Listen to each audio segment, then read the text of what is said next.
आदर आदाब अभिनंदन आभार। मैं शुभम कुमार स्वागत करता हूं आप सभी को शुभम शिक्षा के इस यूट्यूब चैनल पे। जय हिंद everyone, welcome to Shubham Shiksha. कैसे हैं आप सभी? उम्मीद करता हूं आप लोग स्वस्थ और मस्त होंगे। आज का ये जो सेशन है वो है बहुत ही खास बनाया गया है, Pariksha Pe Charcha with me that is Shubham Kumar Pandey के साथ, सीबीएसई 10th 2021 के लिए।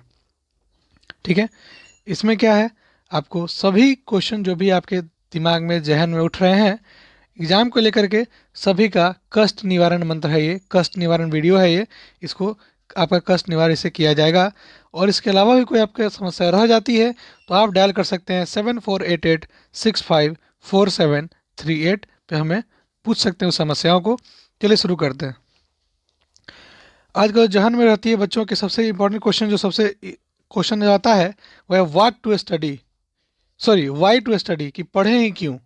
ठीक है, इसका जवाब अगर आपको चाहिए तो आपको ये वीडियो नहीं देखना चाहिए। कहने का मतलब ये है कि वाई टू स्टडी अगर आपका मन में क्वेश्चन होता तो आप ये वीडियो नहीं देख रहे होते। कि पढ़ाई का जरूरत अगर क्यों है, ये क्वेश्चन आपके मन में है तो आप ये वीडियो नहीं देख रहे होते।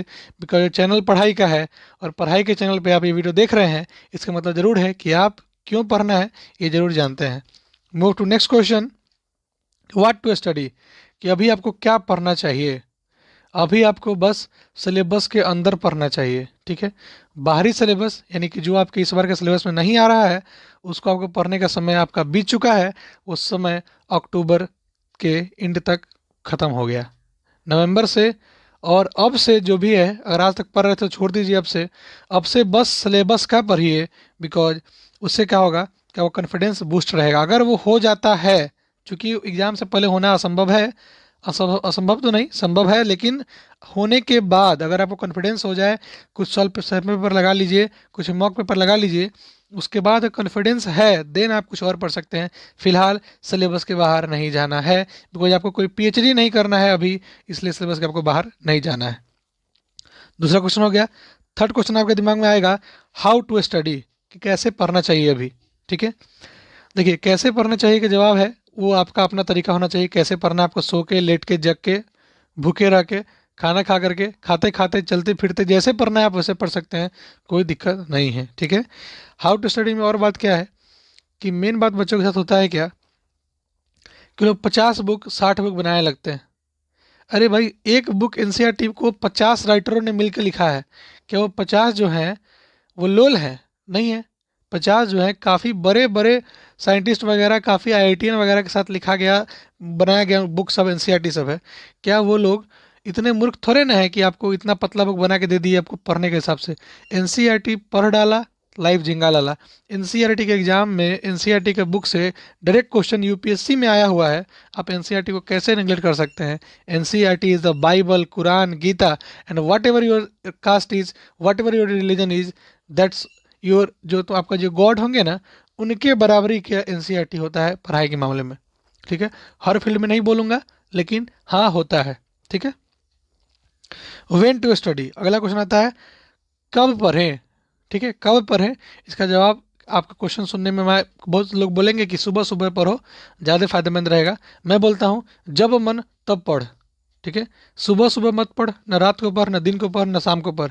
जब मन तब पढ़। ऐसा नहीं कि अब मन ही नहीं रहना चाहिए। ठीक है, ज़रूरत के हिसाब से मन बनाइए और जब मन है तभी पढ़िए। ठीक है, उसके अलावा नहीं पढ़िए। सुबह शाम का कोई दिक्कत नहीं है, आप सुबह पढ़िए चाहे शाम पढ़िए, इससे कोई बहस नहीं है। लेकिन जब मन रहे तभी पढ़िए। मन नहीं है, फालतू का 2 घंटे किताब लेके बैठ के पापा मम्मी को दिखाने से कोई फ़ायदा नहीं है। 5 मिनट पढ़िए, अपने लिए पढ़िए। बिकॉज आप पढ़ रहे हैं तो अपने लिए पढ़ रहे हैं, किसी और को उससे देने नहीं जा रहे हैं। बिकॉज यही तो एक ज्ञान ही तो यही है कि जो आपसे कोई छीन नहीं सकता। हाँ, भले ही आप उसको बांट सकते हैं, जैसे मैं बांट रहा हूँ, आप उसको बांट सकते हैं, लेकिन कोई आपसे छीन नहीं सकता कि हाँ आपके नॉलेज हो गया है कि चलो आप कखा का जो पढ़ा उसका मेमोरी हमको वापस करो, वापस करो। नहीं हो सकता है। एक बार जो मेमोरी में कॉपीड हो गया वो एक एरर फाइल की तरह डिलीट नहीं हो सकता। ठीक है, अगला क्या है, which book do I follow now, अभी हमें कौन सा बुक फॉलो करना चाहिए। दोस्त, इसका जवाब ये है कि आपको वही बुक फॉलो करना चाहिए जो आपको सीबीएसई ने प्रिस्क्राइब करके दिया है, जैसे कि एनसीईआरटी।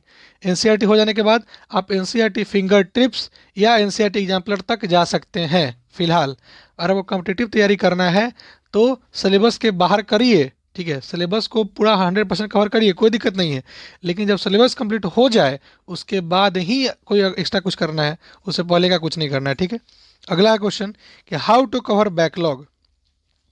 बहुत बच्चे का ये होगा कि स्कूल में चल रहा है चैप्टर 5 और हमने कर रखा है चैप्टर 1 भी मेरा कंप्लीट नहीं है। तो उस बंदे के लिए कहना मेरा यही है कि आप चैप्टर 1 2 3 4 का चिंता छोड़ दीजिए बालक, चैप्टर 5 पे जंप कीजिए। अगर वो चैप्टर 1 2 3 4 5 आपस में रिलेटेड है तब तो आपको 1 से शुरू करना होगा, टीचर को बोलिए, थोड़ा हेल्प मांगिए। और नहीं तो अगर लिंक नहीं है, उससे कोई मतलब नहीं है, पूछ लिए सर से कि सर क्या ये चैप्टर जो पढ़ा रहे हैं आप, क्या ये दूसरे चैप्टर से लिंक है क्या। अगर नहीं है तो आप बाकी चैप्टर को बाद में पढ़िएगा, सबसे पहले आपको वही चैप्टर पढ़ना है जो पढ़ाई हो रहा है। बिकॉज अगर आप अभी ख़राब कर लीजिएगा तो आपका आने वाला ख़राब हो जाएगा, क्योंकि पहले तो आप पहले से बीता हुआ तो पहले से ख़राब कर रखे हैं। आने वाला जो प्रेजेंट है, प्रेजेंट को सही रखिएगा, फ्यूचर सही होगा। फ्यूचर सही होगा तो आप सिक्योर कुछ अपना जॉब कर पाइएगा, जो भी अपना स्टेबल बन पाइएगा। स्टेबल देखिए, जैसे कि एक इलेक्ट्रॉन जो है या फिर जो एलिमेंट है वो जो है रिएक्शन क्यों करता है, ताकि स्टेबल हो जाए। ठीक है, यानी हर एक वस्तु जो दुनिया में है, हर एक मैटर जो है स्टेबल होना चाहता है। तो आप भी पढ़ रहे हैं किसके लिए, स्टेबल होने के लिए। तो क्वेश्चन क्या था, how to study, sorry why to study. इसका जवाब यही है, टू बिकम स्टेबल। हाँ, अगर आपके पापा अंबानी है, आपके पास अपना कार का एजेंसी है, आपके पास अपना ट्रेन चलता है, आपके पास अपना हेलीकॉप्टर है, तब आपको आप स्टेबल कहे जा सकते हैं। बिकॉज आपका पहले से उतना बड़ा इंडस्ट्री बना के रखा गया आपके पिताजी द्वारा, तो आप उसको रुइन कर सकते हैं, आप उस पर राज कर सकते हैं। लेकिन वो राज भी खत्म हो जाएगा अगर आप पढ़े लिखे नहीं होंगे तो। ठीक है, बिजनेस को चलाने के लिए भी अक्ल होना चाहिए, और अक्ल किसी बाजार में नहीं बिकती, अक्ल आपको लेनी पड़ती है। गुरु बिना ज्ञान कहाँ, ठीक है, उससे। ठीक है, अगला बात है कि बैकलॉग को कवर करने के लिए, यानी जो आपका पीछे जो छूट गया उसको कवर करने के लिए क्या करना है कि अगर आप 2 घंटे में आज का होमवर्क कंप्लीट कर ले रहे हैं, उसके अलावा कोई टाइम मिल रहा है आपको, टाइम जो मिल रहा है उसमें आप पिछला कवर करके देखिए, अगर हो रहा है तो ठीक, नहीं हो रहा है तो बस इससे आगे बढ़ते जाइए। ठीक है, बिकॉज वो पिछला ना आज कंप्लीट हुआ है न कल कंप्लीट होगा। होने के लिए क्या होगा, जब ये कंप्लीट रहेगा तभी आप इस पर जंप करिए। यानी मेरा कहने का तात्पर्य ये है कि पहले प्रेजेंट सुधारिए, फ्यूचर तो मतलब जो आपका बीत चुका है वो छोड़ दीजिए उसको। ठीक है, एक बात और होती है, कितने घंटे पर है, ये भी क्वेश्चन कभी कभी मन में आता है, कितने घंटे पर है। तो मेरा क्या बोलना था कि जब मन तब पढ़, जब मन तब पढ़। अगर मन 5 मिनट का है तो 5 मिनट पर, मन 10 मिनट का है 10 मिनट पर, मन 20 मिनट का है 20 मिनट पर। बस पढ़ने से बैठ पहले एक बात सोच ले कि क्यों पढ़ रहा है, किसके लिए पढ़ रहा है। और और जो आपको ये पढ़ाई है वो कोई टास्क नहीं समझिए इसको, it is not your work. ठीक है, आपका ये कोई काम नहीं है। आपको पढ़ाई अगर काम लगता है तो आपसे नहीं होगा दोस्त। जैसे खेलने के लिए बस आप फ्री माइंड खेल का सोचते हैं, उसी तरह पढ़ने के लिए आप फ्री माइंड पढ़ाई का सोचिए। बिकॉज आपको स्टेबल होना है, इसके लिए पढ़ रहे हैं। ठीक है, तो ये सोच के पढ़िएगा। तो कितना घंटा पढ़ें इसका कोई जवाब नहीं है। आप ये सोच लीजिए कि आप आज से 2 महीने बाद आपका एग्जाम है, सिलेबस आपका 80% कम्प्लीट है तो आप 1 घंटे पर का एग्जाम चला सकते हैं। सिलेबस 70% कम्प्लीट है तो आप 1.5 घंटे पर का एग्जाम चला सकते हैं। सिलेबस 60% कम्प्लीट है, आप 2 घंटे पढ़िए। सिलेबस 50% कम्प्लीट है, 3 घंटे पढ़िए। और अगर सिलेबस 50 से नीचे है तो आपको 5 घंटे पढ़ने पड़ेंगे। लेकिन इस 5 घंटे में 10 मिनट पढ़िए, 5 मिनट 2 मिनट घूम लीजिए, फिर 10 मिनट पढ़िए। मतलब कि आपको रेस्ट लेकर के और मन से पढ़ना है, बिना मन का पढ़ाई नहीं करना है, किसी को दिखाने के लिए नहीं पढ़ना है। आज मेरा मन नहीं होगा तो मैं पूरा दिन नहीं पढ़ूंगा, लेकिन जब मन आएगा मैं दिन रात पढ़ लूँगा। ऐसा टोक टोक नहीं होना चाहिए। ठीक है, मैं अपने टाइम में क्या हुआ था, मेरी कुछ समस्या आई थी, इसकी वजह से मैं 2 फेब तक, मेरा एग्ज़ाम था 2 मार्च से, एंड 2 फेब तक मैंने सिर्फ और सिर्फ 30% सिलेबस कम्प्लीट कर रखा था। ठीक है, और इस एक बात बता दूं, काफ़ी इंटरेस्टिंग बात है। जो लोग मुझे पर्सनली जानते हैं या जो मेरे टीचर्स को जानते हैं, पहचानते हैं, उनसे एक बार कहीं पूछ सकते हैं कि जो मेरा नाम है, ठीक है, वो जो मुझे पढ़ा रखे हैं, उन बहुत लोग ऐसे हैं जो मुझे जानते भी हैं और मेरे टीचर को भी जानते हैं। वो पता कर सकते हैं कि मुझे मैथमेटिक्स में प्री बोर्ड में 29 नंबर था। प्री बोर्ड में जो 1 महीने पहले एग्जाम होने वाला था, मेन एग्जाम, उससे पहले जो एग्जाम होता है प्री बोर्ड में, उसमें मेरा मैथमेटिक्स में 29 नंबर था। And after exam I got 92। तो ये 29 से 92 का जो चक्कर है वो मात्र 30 दिन का है, 2 फेब से लेकर के 2 मार्च तक। 30 दिन में 29 जो बदल गया 92 में, 95 हो गया आपका SST, 88 या 89 हो गया संस्कृत। मतलब इस तरह से आपका नंबर का फ्लो बढ़ा हुआ है। नंबर जो मेरा कटा हुआ था इंग्लिश, दैट इज 65 ही रह गया मेरे इंग्लिश में। ठीक है, तो 92 इन साइंस, ठीक है। तो ये सब जो हुआ, ये सब चमत्कार जो देख रहे हैं नंबर का, वो विद इन 1 मंथ का कमाल है। लेकिन इस 1 मंथ को अच्छा करने के चक्कर में मैंने पूरा पिछला जो था, ऐसा नहीं कि मैंने 2 फरवरी तक कुछ पढ़ा ही नहीं था, पढ़ा था, लेकिन सिर्फ 30% पढ़ा था, बस ऊपर से पढ़ रखा था, लेकिन स्ट्रेंथन नहीं कर रखा था। 2 फेब को मुझे मतलब बेहोशी से आने लगी थी कि अब अरे यार 1 महीना बचा हुआ है, अब क्या करें। And my teacher way shocked, जब मेरे जो ट्यूटर थे वो शॉक्ड हो गए कि भाई तेरे को 29 नंबर कैसे आया मैथ्स में, ठीक है। जो जब मेरे पेरेंट्स गए थे वहाँ पे रिजल्ट निकलने के लिए, प्री बोर्ड का जब आया था, 29 नंबर जब मैथ में सुने थे, तो वो उन्होंने बोला कि सर ये मेरे बच्चे का रिजल्ट तो है ही नहीं, आप वहाँ दोबारा रिवेलुएट करवाइए। दोबारा इवेलुएट करवाने के बाद पता करिए कि क्या ये मेरा नंबर बच्चा का है कि नहीं। 92 होगा ये मान लेंगे, लेकिन 29 नहीं मानेंगे। लेकिन दोस्त एग्जैक्टली 29 नंबर था, इसलिए था बिकॉज मैंने मैथमेटिक्स में सिर्फ रियल नंबर, सॉरी सिर्फ पॉलिनोमियल और क्वालिटी क्वेश्चन 2 चैप्टर पढ़ के गया था मैं मात्र, ठीक है। इसके अलावा कोई चैप्टर मुझे पता ही नहीं था, क्या होता है क्या क्वेश्चन था, कुछ नहीं आता था मेरे को। ये 30 डे जो था मेरा लाइफ का क्रूशियल डे था, 2 फेब से लेकर के 2 मार्च तक। लेकिन इस 1 महीना में 90% का जो जर्नी है मेरा, 89.86 का जो जर्नी है, 89.86% का जो जर्नी है, सो अप्रॉक्स 90 बोल सकते हैं, जर्नी है सिर्फ और सिर्फ 1 महीने का है। लेकिन 1 महीने के लिए मैंने 30% मेहनत 1 साल, पिछले 1 साल में करा था। आपका 30 है तो आप 30 से तुरंत 90 पे ले जाइएगा, इसका गारंटी मेरे मैं लेता हूँ, मैं लेता हूँ गारंटी। बिकॉज इस समय मैंने अपने पूरा जी जान लगा के पढ़ा था, ठीक है, लास्ट 1 मंथ में। उससे पहले मैं पूरा फ्री था, जो आप लोग कर रहे हैं 99 का, वही मेरा भी चल रहा था उस समय, ठीक है, रियल बात बता दूँ तो, ठीक है। तो उसी समय मैं लगा रह गया था। लेकिन जब मुझे लगा कि नहीं यार मैं उस टाइप का नहीं हूँ, I have to change myself, I have to change my attitude toward my education, जो भी मैं पढ़ रहा हूँ उस पर अपना एटीट्यूड चेंज करना पड़ेगा।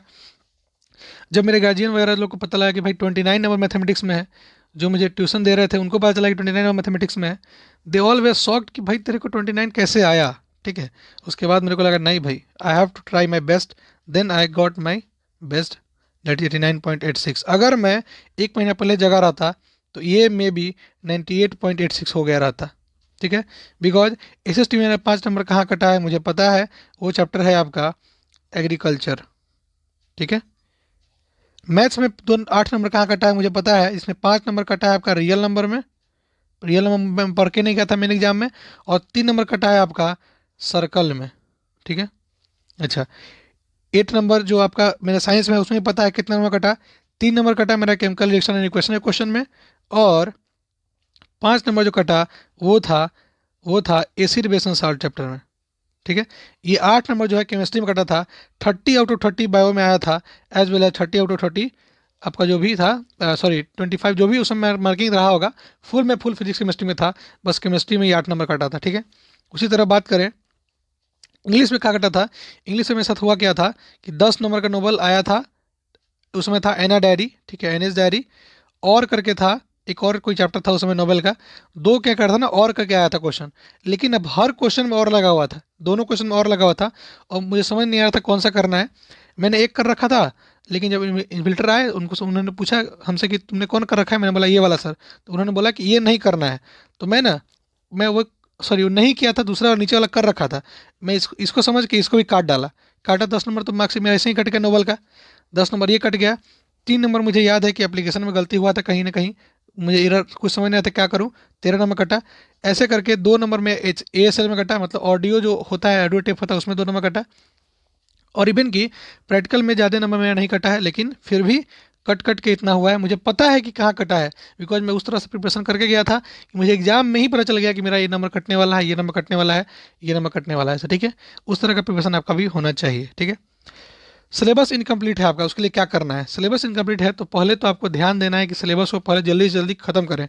सिलेबस कंप्लीट करने का तरीका क्या है, सिलेबस कंप्लीट करने के लिए आपको करना क्या है कि सिलेबस इनकम्प्लीट है तो आप 3 तरह के आदमी हो सकते हैं, 1 2 3 तरह के आदमी हो सकते हैं। वो 3 तरह के आदमी कौन हो सकते हैं, चलिए एक बार उन पर गौर करते हैं पहले। या तो आप राम हो सकते हैं, या आप श्याम हो सकते हैं, या आप आम हो सकते हैं, ठीक है। राम है अगर तो आपका जो सिलेबस है वो 80% कम्प्लीट होगा, श्याम है अगर तो आपका सिलेबस 50% कम्प्लीट होगा, और अगर आप आम है तो अभी तक आप शुरू भी नहीं किए। Need to solve more than NCERT to get grip, अगर आप राम वाले हैं, आपका 80% कम्प्लीट हो गया है, तो आप एनसीईआरटी के ऊपर जो कि आता है एनसीईआरटी एग्जाम्पलर, उसको सॉल्व कर सकते हैं। अगर आप श्याम वाले हैं, आपका 50% सिलेबस कंप्लीट है, तो आपको need to do full NCERT. पहले तो आप एनसीईआरटी खत्म करिए, उसके बाद अगर आप आम वाले हैं, आप शुरू भी नहीं किया, आप शुरू करने जा रहे हैं, तो just start with easy chapter of NCERT. तो एनसीईआरटी के ईजी चैप्टर को चुन लीजिए। जैसे कि मैथ की बात करें तो real number, polynomial, construction, probability, ये सब जो है कोऑर्डिनेट ज्योमेट्री, ये सब क्या है, इजी चैप्टर है। क्वाड्रेटिक इक्वेशन, ये जो है 3 3 6 चैप्टर, लीनियर इक्वेशन, ये सब 7 चैप्टर जो है पहले आप इसको कीजिए। साइंस में बात करें तो आवर इन्वायरमेंट, ठीक है। उसके बाद आप कर सकते हैं मेटल नॉन मेटल, अपना सिलेबस और भी घटा दिया गया है। आप कर सकते हैं periodic table, carbon compound, electricity, नहीं फिजिक्स में दिक्कत है तो इलेक्ट्रिसिटी छोड़ दीजिए, कोई दिक्कत नहीं है। ह्यूमन आई तो कर सकते हैं, ईजी है, ठीक है, ह्यूमन आई कर लीजिए। अच्छा, ये सब चैप्टर करके आप क्या कर सकते हैं, अपना डाटा पूरा कर सकते हैं। मैं एक और वीडियो बना दूंगा इसमें कि मैं सब्जेक्ट वाइज, मतलब कि कौन सा इजी चैप्टर है, कौन हार्ड है, कौन मॉडरेट है, इसका डिटेल निकाल दूंगा, पहले कौन करना चाहिए। और जो बच्चे मेरे से स्टडी मटेरियल से जुड़े हुए हैं, जो मेरा परचेज किए स्टडी मटेरियल, उनको पता है कि कौन चैप्टर ईजी है, कौन हार्ड है, कौन मॉडरेट है, पहले कौन करना है, उसके बाद कौन करना है, सब उनका शेड्यूल वाइज भेजा गया है, ठीक है। अगला क्या है कि need to solve more than NCERT हो गया बात। इसमें क्या है कि जो राम वाले हैं can solve sample paper, Ram वाले जो है आप सैम्पल पेपर्स को सॉल्व कर सकते हैं, बिकॉज इनका 80% कंप्लीट है। श्याम वाले क्या करेंगे, पहले सिलेबस को 80% तक कंप्लीट करेंगे, उसके बाद सैम्पल पेपर सॉल्व करेंगे। आम वाले क्या करेंगे, सिर्फ और सिर्फ 30% क्या करेंगे, जो सॉल्व करेंगे सैम्पल पेपर, कब करेंगे, before a month from exam, 1 महीना एग्जाम का बचा रहेगा, तब इस सिलेबस को क्या करेंगे, सैम्पल पेपर को शुरू करना, बनाना शुरू कर सकते हैं, ठीक है। उससे पहले नहीं करेंगे, नहीं तो फ्रस्ट्रेशन होगा, थक के बैठ जाएगा, कुछ नहीं फायदा होगा। राम वाले क्या कर सकते हैं, या तो मेरा या किसी और का वन शॉट सीरीज देख सकते हैं, और क्या कर सकते हैं, revise regularly through previous year question, और प्रीवियस ईयर क्वेश्चन से लगातार को प्रैक्टिस इनको करना पड़ेगा, नहीं तो ये 80 है, 0.08% हो जाएगा, तुरंत हो जाएगा अगर आप रिवाइज नहीं करेंगे तो, ठीक है। श्याम वाले के लिए क्या है, इनको पूरा वन शॉट देखना चाहिए, साथ में जो भी आने वाला या चल रहा जो सीरीज है मेरा, या किसी और का भी देख सकते हैं, कोई दिक्कत नहीं है, मुझे उतना दिक्कत नहीं होता इससे, ठीक है। बस आप पढ़े, यही मेरी इच्छा रहेगी, ठीक है। तो आप देख सकते हैं जो भी मेरा क्रैश कोर्स आने वाला है वो, या फिर वन शॉट है जो भी, या फिर जो चैप्टर आपको पढ़ना है उसका पहले से मैं डिटेल वीडियो बना रखा हूँ, वो भी देख सकते हैं। मेरा कोई भी डिटेल वीडियो 3 घंटा से ऊपर का नहीं होगा, हर एक चैप्टर को आप 3 घंटा में शुरू से लेकर के अंत तक सॉल्व कर सकते हैं, मैथ हो, एसएसटी हो, साइंस हो, कुछ भी हो, ठीक है। और आप उस चैप्टर को इतना तक करें कि आप पूरा कंप्लीट करके ही छोड़ें, जो चैप्टर उठाए उसको कंप्लीट पूरा करें, इतना कर लें कि आपको एक बार रिवाइज करने का मत मौका मिलना चाहिए, तो भी रिवाइज कर लें, ठीक है। और इनको जो है कम से कम अभी 2 बार रिवाइज करना पड़ेगा, बिकॉज इन्होंने कैसा तय किया है, 80% सिर्फ सिलेबस कंप्लीट है, ऐसे ही कंप्लीट है, मतलब एक होता है 80% सिलेबस कंप्लीट करना, एक होता है बस फाकी मारे कंप्लीट कर लेना। तो अगर आप फाकी मारने वाले हैं तो 2 बार रिवाइज कीजिए, फाकी नहीं मारे हुए हैं, प्योर अच्छा से मेहनत किए हुए हैं, तो एक बार रिवाइज करने से आपका काम चल जाएगा। आम वाले जो व्यक्ति हैं वो क्या करेंगे, watch the videos including major portion, जो में मेजर पोर्शन पढ़ाया गया है उस वीडियो को जरूर देखें, आने वाला हर एक वीडियो आपके लिए इंपॉर्टेंट होगा। वर्क स्मार्ट कीजिए, हार्ड वर्क नहीं कीजिए, स्मार्टली वर्क कीजिए, लर्न मोर, सीखे ज़्यादा, लिखे कम, ठीक है। अभी आप नोट्स के पीछे मत भागिए, क्वेश्चन लिखने मत जाइए, जितना ज़्यादा हो सके मेमोरी में इस्तेमाल कीजिए, बिकॉज मेमोरी का जो रैम है ना वो अनएक्सपेंडेबल है, इतना एक्सपेंडेबल है, इन्फानाइट एक्सपेंडेबल है, जहाँ तक उसको मार सके, जहाँ तक वो जा सके, मेमोरी में जो बहुत जगह है आप उसको इस्तेमाल कीजिए। लिखना है कॉपी छोड़ दीजिए, पेड़ बचाइए, पेड़ बचाना बहुत ज़रूरी है, लिखना मत, कॉपी में मत लिखिए, ठीक है। तो बात समझ में आएगा सिलेबस इंप्लीमेंट का क्या करना है। अगर आप आम वाले हैं तो वो काम कीजिए, राम वाले हैं तो वो काम कीजिए, और श्याम वाले हैं तो वो काम कीजिए, ठीक है। बात करते हैं संस्कृत का। सर संस्कृत के लिए क्या करें, देखिए संस्कृत के लिए जल्द ही फ्रॉम 1 दिसंबर एक सीरीज शुरू हो रहा है, इसका नाम है चाणक्य नीति। क्या नाम है सीरीज का, चाणक्य नीति। उसमें क्या होगा, चाणक्य नीति में क्या होगा, आपको इन 20 दिन में 20 दिन में 50 नंबर प्लस संस्कृत में आपके सामने, नज़र के सामने आपको ला दिया जाएगा। 20 दिन में, उसके 21वां दिन आप खुद हर एक सेम पेपर में 50 नंबर से ऊपर नंबर ला पाएंगे। 21वां दिन के बाद 50 नंबर से ऊपर ला पाएंगे। इस 50 नंबर में इसलिए बोल रहा हूँ बिकॉज पहले इसमें क्या है, 30 नंबर का आपका लिटरेचर है जो आपके बुक से है, तो लिटरेचर मैं अभी नहीं पढ़ा पाऊंगा। लिटरेचर कब पढ़ाऊंगा, जब पहले मैं ग्रामर, उसके बाद आपका जो होता है रचनात्मक कार्य यानी कि राइटिंग, और रीडिंग जब पढ़ा दूंगा, ये तीनों होने के बाद मैं लिटरेचर पर जंप करूंगा। ये तीनों में हो गया 50 नंबर, तो लिटरेचर आप थोड़ा मोड़ा तो पढ़ के 10-20 नंबर इसमें ले आएंगे, 70 नंबर हो जाएगा। 10 नंबर आपका प्रैक्टिकल में मिल जाएगा, 15 नंबर, 19 नंबर आपका 89 हो जाएगा, मतलब 90 हो जाएगा, तो आपका A1 ग्रेड हो जाएगा इसमें। ठीक है। एसएसटी की बात करें तो एसएसटी के लिए मैं एक ही बात बोलूँगा कि अगर जो बच्चे मेरे से पढ़ रहे हैं एसएसटी, उनको तो खैर चिंता करने की जरूरत नहीं है, बिकॉज एसएसटी का जो वन शॉट है, वन शॉट में मैंने क्या कर रखा है, वन शॉट में मैंने पूरा चैप्टर का लाइन बाय लाइन रीडिंग कर रखा है। अच्छा, जो मैं स्टडी मटेरियल खरीदे हैं उनको नोट्स भी मिल चुका है, जो मैं स्टडी मटेरियल खरीदे हैं उनको समरी भी मिल चुका है, जो मैं स्टडी मटेरियल खरीदे उनको प्रीवियस ईयर क्वेश्चन भी मिल चुका है, जो मैं स्टडी मटेरियल खरीदे उनको प्रैक्टिस क्वेश्चन भी मिल चुका है। ठीक है, ये सब उनको मिल चुका है शॉर्ट नोट के साथ और पूरा समरी के साथ मिल चुका है। अच्छा, जो बच्चे नहीं खरीदे उनके लिए क्या है, मैं आगे बताता हूँ। साइंस में क्या है, साइंस में भी वन शॉट सीरीज में मैंने पूरा के पूरा एनसीईआरटी को रीड कर रखा है। मैथ्स में भी वन शॉट सीरीज चल ही रहा है और डिटेल में जो चैप्टर बना हुआ है वो बना ही रहे हैं। ठीक है।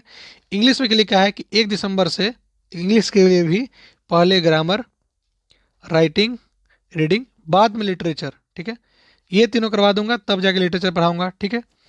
अच्छा, एनसीईआरटी प्लस और नॉट, एनसीईआरटी के ऊपर कोई बुक पढ़े कि नहीं पढ़े, करे कि नहीं करे। अगर आप आम वाले हैं तो बिल्कुल ना करें, अगर आप श्याम वाले हैं तो थोड़ा सा एक दो बुक बना सकते हैं, अगर मन हो तो, इच्छा हो तो, अगर एनसीईआरटी होने के बाद टाइम बचे तो। अगर आप राम वाले हैं, आपका 80% से ऊपर सिलेबस कंप्लीट है, तब आप एनसीईआरटी प्लस कर सकते हैं, लेकिन आप सिलेबस के बाहर मत जाइएगा। क्या कीजिएगा बाहर जाके, ठीक है। क्या ज़रूरी है कि स्टडी मटेरियल खरीदें? जी हाँ, स्टडी मटेरियल खरीदना बहुत ज़रूरी है। इस मेरा खरीदे या ना खरीदे, मुझे कोई इससे कोई मतलब नहीं है, मैं कोई मार्केटिंग नहीं कर रहा अपना।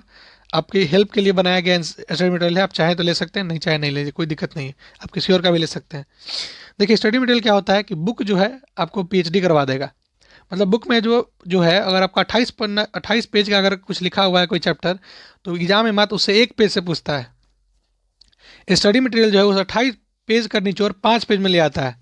अब आप 28 पेज पढ़िए 100, अब 5 पेज पढ़िए 100, कितना अंतर हो जाएगा। तो आपको जो जो आम वाले हैं पहले तो 28 पेज पढ़ेंगे, श्याम वाले सिर्फ और सिर्फ 5 पेज का काम चल जाएगा। और जो राम वाले हैं, जिनको सिर्फ और सिर्फ 1 पेज पढ़ना है, वो क्या पढ़ेंगे, समरी पढ़ेंगे। ठीक है।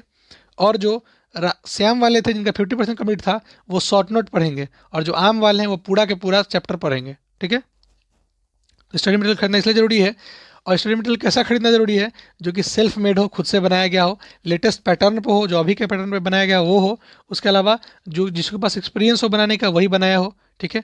जैसे कि मुझे एक्सपीरियंस है, 3-4 साल से मैं बता रहा हूँ बच्चों को कैसे करना है। ठीक है। What do I help you, मैं आपके लिए क्या कर सकता हूँ, चलिए इसके बारे में बात करते हैं। देखिए, from my side on YouTube, YouTube पे मेरे साइड से क्या होगा, देखिए। पहला बात, वन शॉट साइंस चल रहा है, जिसमें कि 13 चैप्टर का 8 चैप्टर हो चुका है। वन शॉट एसएसटी चल रहा है, जिसमें कि 14 चैप्टर में 3 चैप्टर का फेडरलिज्म, पावर शेयरिंग और life line of national economy हो चुका है। मैथ्स में 15 चैप्टर में 5 चैप्टर हो चुका है, छठा आज या कल हो जाएगा, ट्रिग्नोमेट्री और हाइट एंड डिस्टेंस 7 तक हो जाएगा। ठीक है। इसके बाद जो शुरू होने वाला है वो हैश टैग से क्या है, 1 दिसंबर से शुरू होगा, 20 दिन में 50 नंबर सीरीज, जिसका नाम है चाणक्य नीति इन संस्कृत, वो शुरू होगा। और इंग्लिश मैराथन साथ साथ शुरू होगा, एक दिन संस्कृत एक दिन इंग्लिश, ऐसा करके चलेगा। उसके अलावा एक सीरीज शुरू होगा, जैसे ही वन शॉट साइंस खत्म होगा, क्रैश कोर्स फॉर साइंस शुरू हो जाएगा, जिसमें कि आपका हर एक चैप्टर में जो रिएक्शन सब दिया गया केमिस्ट्री में, वो रिएक्शन, हर एक चैप्टर में जो फार्मूला दिया गया फार्मूला, हर एक चैप्टर में जो डिफिनीशन सब आ रहा है, जैसे कि इलेक्ट्रिक पोटेंशियल क्या होता है, इलेक्ट्रिसिटी क्या होता है, मैग्नेटिज्म क्या होता है, उसके बाद रिप्रोडक्शन क्या होता है, हेरिडिटी क्या होता है, इवोल्यूशन क्या होता है, स्पेसिफिकेशन क्या होता है। ठीक है। डबल डिस्प्लेसमेंट क्या होता है, ऐसा करके ABCD से, यानी कि जो ए से पूछता हुआ, ए से पहले, फिर बी से, फिर सी से, फिर डी से। ठीक है। इस तरह से करके आगे चलेंगे हम लोग। इसके बाद आएगा, जब से जैसे ही वन शॉट सोशल से खत्म होगा एसएसटी का, तो क्रैश कोर्स एसएसटी का आएगा, इसमें कि हम लोग मैप सॉल्विंग, इंपॉर्टेंट क्वेश्चन करेंगे। उसके बाद हम लोग क्या करेंगे, मैथमेटिक्स में क्रैश कोर्स में क्या करेंगे, क्रैश कोर्स मैथमेटिक्स में हम लोग एनसीईआरटी एक बार फिर से बनाएंगे, शुरू हर चैप्टर का। ठीक है। एनसीईआरटी आज रियल नंबर का क्रैश कोर्स आया मैथ का, तो रियल नंबर का एनसीईआरटी का हर एक क्वेश्चन बताया जाएगा, प्लस प्लस सॉल्व करने के लिए कुछ इंपॉर्टेंट क्वेश्चन भी दिए जाएंगे, 3-4 दिए जाएंगे बनाने के लिए। ठीक है। इसके अलावा जब ये सब सीरीज चल रहा होगा, जैसे जैसे जो जो सीरीज खत्म होते जाएगा, उसका 20-20 सीरीज, जिसमें कि लॉन्ग ऐसा क्वेश्चन होगा, और 50-50 सीरीज, जिसमें कि 50 क्वेश्चन पूछे जाएंगे, MCQ सीरीज आएगा, शुरू होगा। और सबसे लास्ट में जो आएगा आपकी अब की बार 90 पार, ये सीरीज जो है सभी के लिए इंपॉर्टेंट होगा, क्योंकि सीरीज में क्या किया जाएगा, हर एक चैप्टर का with in half an hour, आधा घंटा में हर एक चैप्टर को फिनिश करना, with more and more data and more important terms, जिसमें क्वेश्चन नहीं पूछे जाएंगे, सिर्फ सिर्फ थ्योरी आधा घंटा में फटाफट कंप्लीट किया जाएगा। ठीक है। अच्छा, ये तो हो गया यूट्यूब पर। और जो बच्चे मेरा स्टूडेंट हैं जो मुझसे स्टडी मटेरियल खरीद चुके हैं, उनके लिए क्या है, या खरीदने वाले हैं उनके लिए क्या है, नोट्स फॉर एवरी सीरीज, हर जो भी सीरीज आएगा सबका नोट्स आपको दिया जाएगा। चैप्टर वाइज प्रैक्टिस, आपको हर एक चैप्टर का प्रैक्टिस करवाया जाएगा। समरी ऑफ एवरी चैप्टर, हर एक चैप्टर का समरी दिया जाएगा। शॉर्ट नोट दिया जाएगा, फार्मूला चार्ट दिया जाएगा, मैप प्रैक्टिस करवाया जाएगा। 50 समय पेपर हर एक सब्जेक्ट का मिला के दिया जाएगा। गेस्ट क्वेश्चन आपका जो मैं गेस्ट करूंगा वो क्वेश्चन आपको बताया जाएगा। और ये जो गेस्ट क्वेश्चन है यूट्यूब पे कभी भी अपलोड नहीं किया जाएगा। अगला क्वेश्चन है डाउट फ्रॉम एनीवेयर, कहीं से भी डाउट आप पूछ सकते हैं किसी बुक से। अगर आप राम वाले हैं तो किसी बुक से, श्याम वाले हैं तो एनसीईआरटी प्लस से, और राम वाले हैं तो सिर्फ और सिर्फ एनसीईआरटी से पूछिएगा, नहीं तो मुझे गुस्सा आ जाएगा। क्योंकि इतना समझा रहा हूँ तब भी आप नहीं समझेंगे तो आपका बहुत बुरा हाल हो जाएगा, ठीक है। उसके बाद जो मुझसे मुझसे ले चुके हैं मेरे स्टडी मटेरियल, उनको जानते हैं कि उनका प्लान वाइज डिटेल मिल चुका है कि आपको कैसे पढ़ना है, किस दिन क्या पढ़ना है, किस दिन क्या नहीं पढ़ना है, ठीक है। वीकली टेस्ट विथ रिवार्ड, उसके बाद 1 दिसंबर से क्या होगा, आपका वीकली टेस्ट होगा। 7 दिन में 5 दिन का पढ़ाया जाएगा चैप्टर। एक छठा दिन आपको पूरा रिवाइज करवाया जाएगा और 7वां दिन उसका टेस्ट ले लिया जाएगा 5 चैप्टर का कि वो 5 चैप्टर आया कि नहीं आया, ठीक है। 12 to 7 डाउट, और भी जो टेस्ट होगा वो एरू गरू क्वेश्चन से नहीं होगा। टेस्ट जो भी होगा प्रीवियस ईयर क्वेश्चन और इंपॉर्टेंट क्वेश्चन से होगा, जो कि पैराग्राफ वाइज पूछा जाएगा वो सब क्वेश्चन से, ठीक है। उसके बाद 12 to 7 डाउट, आप किसी भी समय डाउट पूछ सकते हैं, जब भी मैं फ्री रहूँगा आपका जवाब दे दिया जाएगा। हेल्प इन प्रैक्टिकल, आपका जो भी प्रैक्टिकल एग्जाम होगा उसमें हेल्प किया जाएगा मेरे द्वारा। हेल्प इन वीक चैप्टर, जो भी आपका चैप्टर वीक है उसमें हेल्प किया जाएगा। मान लीजिए हम यूट्यूब पे पढ़ा है रियल नंबर, आपको दिक्कत है ट्रिग्नोमेट्री में, तो आप क्वेश्चन भेजिए, आपको ट्रिग्नोमेट्री भी पढ़ाया जाएगा। उसके बाद शेड्यूल्ड होमवर्क, आपको होमवर्क शेड्यूल मिला जाएगा। अगर आप नहीं करते हैं तो कोई बात नहीं, नहीं कीजिए, अपना अपना खराब कीजिएगा, मुझे क्या है, लेकिन मैं आपको टोकता रहूँगा कि भाई तूने पैसा खर्चा किया है तो होमवर्क क्यों नहीं करता है, ठीक है। 16वां बात क्या है, आपको हर एक पैराग्राफ से, एनसीईआरटी के हर एक पैराग्राफ से क्वेश्चन बना करके दिया जाएगा, उस क्वेश्चन को सॉल्व करना है। 17 नंबर बात क्या है, underlining the best by skipping rest, आपको जो बेस्ट है उसको अंडरलाइन करवाया जाएगा, जो रेस्ट है उसको छोड़ दिया जाएगा। लाइक योर पर्सनल मेंटर, जैसे आपका पर्सनल घर में ट्यूटर होते हैं, भाई हो गया, आपका पिताजी हो गया, जो भी आपको पढ़ाते हैं घर पे, उस तरह का माहौल आपको दिया जाएगा स्टडी में खरीदते हैं तो। और 19 और 20 नंबर क्या है वो आपको दिसंबर एंड तक बताया जाएगा कि 19 और 20 नंबर आपको जो दिया जाएगा स्टडी मटेरियल वाले को क्या फ्री दिया जाएगा। सबसे इंपॉर्टेंट जो एग्जाम में होता है वो फ्री दिया जाएगा, वो क्या है वो बताऊंगा मैं आफ्टर दिसंबर, ठीक है। अब जो है बात करते हैं अपने स्टडी मटेरियल के न्यू कॉस्ट के बारे में। साइंस के लिए जो है न्यू कॉस्ट जो रखा गया है वो है 200 रुपी। मैथमेटिक्स के लिए जो न्यू कॉस्ट रखा गया स्टडी मटेरियल का वो है 300 रुपी। SST के लिए जो रखा गया है 450 रुपी। संस्कृत के लिए 400 रुपी एंड इंग्लिश के लिए 100 रुपी। टोटल जो है 1000 रुपीज़ आपको देने हैं। अभी अगर आपको लेना है तो न्यू बैच जो है शुरू होने जा रहा है फ्रॉम 1 दिसंबर, जिसके लिए स्टडी मटेरियल खरीदने के लिए आप पेटीएम कर सकते हैं 7903218465। फ़ोनपे के लिए 7488654738 और गूगल पे के लिए भी 7488654738।